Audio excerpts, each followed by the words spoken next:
La planète se meurt. Les océans débordent.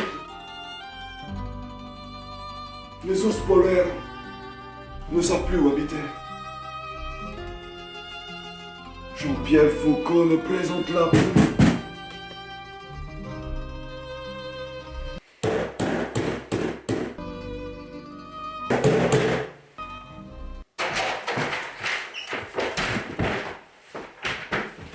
Padrino! Mon Dieu. Monica Bellucci dei ravioli di Napoli di felicità Nicola Sulolo!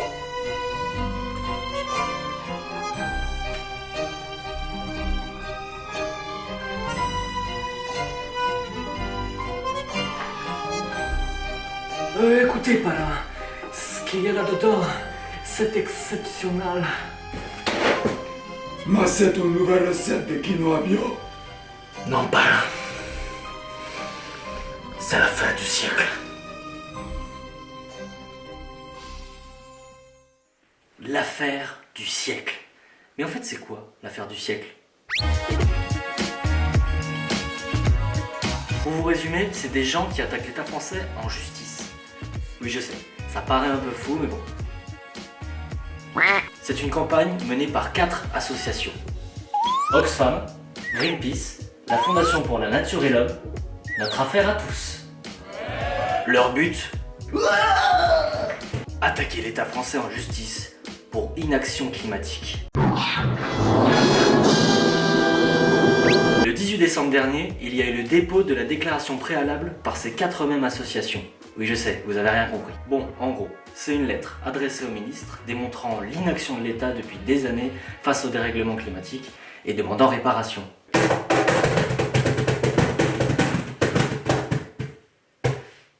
Alors des campagnes de sensibilisation climatique, il y en a déjà eu des tas en France. Alors pourquoi celle-là fait-elle plus de bruit que les autres? Tout simplement parce que la pétition en son nom a récolté plus de 2 millions de signatures! Ce qui en fait la pétition la plus signée de France. Donc, si je résume, c'est une pétition qui va faire trembler l'État français. Des signatures. Vraiment. Bonjour. En fait, je viens attaquer l'État français en justice. J'ai une pétition. En fait, j'ai des signatures. C'est ici? Prenez! Ils pensent que l'État a mis en place une politique écologique insuffisante et inefficace, qui n'ont pas assez protégé les citoyens. Ils reprochent également au gouvernement de ne pas avoir tenu ses promesses sur les accords de Paris, en témoigne la hausse des émissions de CO2. L'objectif principal de tout ça, c'est d'obliger juridiquement l'État à agir pour limiter le réchauffement planétaire à 1,5 degré en 2030. Pour vous donner une idée, pour l'instant, on va plutôt vers plus 3 degrés. Mais ce qui est vraiment étonnant avec ce mouvement, c'est sa popularité. Et on peut l'expliquer notamment par cette vidéo où l'on voit des influenceurs, youtubeurs et autres personnalités publiques soutenir le projet. Et c'est là que le mouvement a été très intelligent. Ces people servent de relais à la population, alors que si les ONG avaient directement communiqué, ça aurait eu moins d'impact, car ce sont des structures encore floues et distantes pour les gens lambda. On peut aussi l'expliquer avec le contexte des gilets jaunes. On est dans une atmosphère de contestation publique depuis mi-novembre. Donc quand les gens voient « on attaque l'État français en justice », ils signent bêtement, sans se poser de questions. Après, il y a évidemment des personnes qui savent ce qu'ils défendent. Eux, ils sont vraiment révoltés, ils ont une vraie prise de conscience, et c'est bien normal. Mais le souci, c'est que certaines personnes qui ont signé cette pétition ne sont absolument pas prêts à changer leurs habitudes pour le bien de la planète. Aujourd'hui, nous nous rendons chez Jean-Kévin, 21 ans, étudiant en histoire de la philosophie médiévale de l'Antiquité contemporaine. Oh, c'est la télé! Arrange-tu, on rentre! Jean-Kévin a signé Bonjour. la pétition de l'affaire du siècle, et il nous explique pourquoi. Mais ça, au final, si chacun faisait un petit geste pour la planète, ça porterait beaucoup mieux, je te le dis, moi! Ah là là là là là, tous ces babos, là! Bien.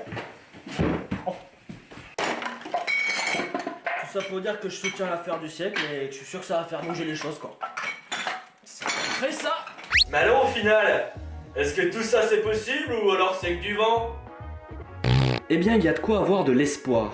Aux Pays-Bas, seulement 886 Néerlandais accompagnés d'une fondation ont contraint l'État à réduire de 95% les émissions de gaz à effet de serre à l'horizon 2050. Si l'État ne leur a pas répondu favorablement en mars, ils seront libres de déposer un recours en plein contentieux au tribunal administratif de Paris. Si la juge accepte ce recours, la procédure sera enclenchée et pourra durer de 2 à 3 ans. Et leur sentence sera irrévocable. Eh bah, quelle histoire ça encore? Et pour mon quinoa sinon?